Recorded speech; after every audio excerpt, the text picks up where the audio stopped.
And this coin is touted in Fred Weinberg's error book as being front and center, really the number one leading error.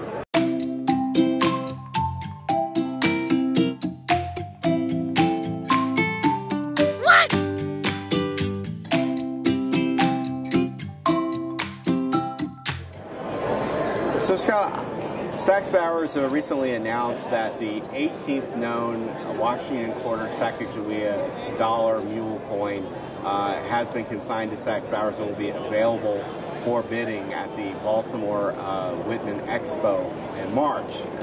You have this coin actually on display here at the Long Beach show, right. And I'd like you to tell me a little bit about it. Okay. It's a spectacular Mule coin, which is two dies intended for two different coins. It's really a holy grail amongst error coins. Very spectacular indeed.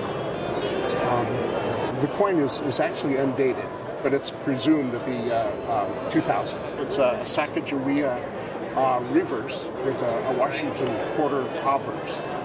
It's comprised of manganese and zinc.